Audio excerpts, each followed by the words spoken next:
প্রয়োজন আছে কিনা সেই বিষয়টা আমি উত্থাপন করব। অর্থাৎ আমি যেটা বলতে চাচ্ছি, স্থানীয় সরকার ব্যবস্থা এটা কিন্তু অটোনোমাস না। আমাদের যে স্থানীয় সরকার ব্যবস্থা এটা একটা মন্ত্রণালয়ের অধীনে। এর ব্যাপারে আমি অত্যন্ত আশাবাদী, কারণ এই আসনে 1991 সালে তৎকালীন আওয়ামী লীগের সভানেত্রী শেখ হাসিনাকে আমার বাবা পরাজিত করেছিলেন। 96-তে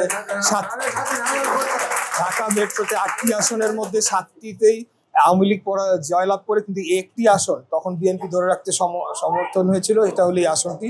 তো এইটার একটা ট্রেডিশনাল লেগাসি বহন করে আর কি আমাদের এই আসনে। তো সেটার উপরে ভিত্তি করে এবং আমার কর্মকাণ্ড এবং আমাদের যারা নেতা কর্মীরা রয়েছে তাদের যে দীর্ঘ আন্দোলন সংগ্রামের একটা ইতিহাস রয়েছে, সেগুলোকে আমি বিশ্বাস করি ভোটাররা বিবেচনায় নিয়ে আমাদেরকে জয়লাভ করাবে এই আসন ইনশাআল্লাহ। আপনার এলাকার জনগণের উদ্দেশ্যে কিছু বলার আছে?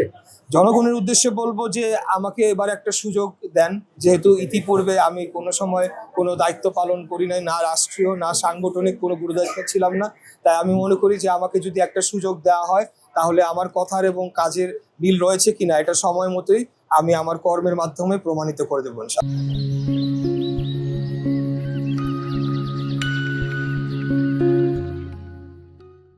দেখেন, আমাদের এখানে অনেকগুলো সমস্যা রয়েছে যেগুলোর জন্য একটা কেন্দ্রীয় সরকারের, যেগুলো অনেকভাবে অনেক সময় স্থানীয় সরকারের দায়িত্ব থাকলেও কিন্তু এখন যে একটা পর্যায়ে আমরা পৌঁছেছি সেখানে কেন্দ্রীয় সরকারের বিশেষভাবে নজর দিতে হবে।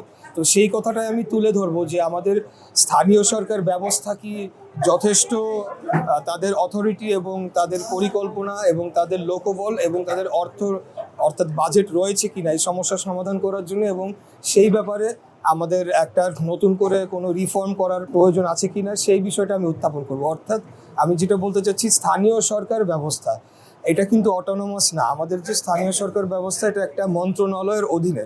তো এই বিষয়টা আমি তুলে আনতে চাই, কারণ আমাদের ঢাকায় আমি দেখেছি এই সমস্যাটার কারণে অনেকগুলো সমস্যা যেগুলো যেখানকার সিটি কর্তৃপক্ষ তারা সমাধান করতে পারে না, এবং এই একই রূপে কিন্তু অন্যান্য যে সিটি কর্পোরেশন অথবা পৌরসভা অথবা মিউনিসিপ্যালিটি রয়েছে তারাও কিন্তু এই সমস্যাটা ফেস করে থাকে। তো আমি স্থানীয় সরকার ব্যবস্থার উপরে একটা রিফর্ম এনে এই বডিগুলোকে অটোনোমাস কিভাবে করা যায় সেই ব্যাপারে আমি উত্থাপন করবো।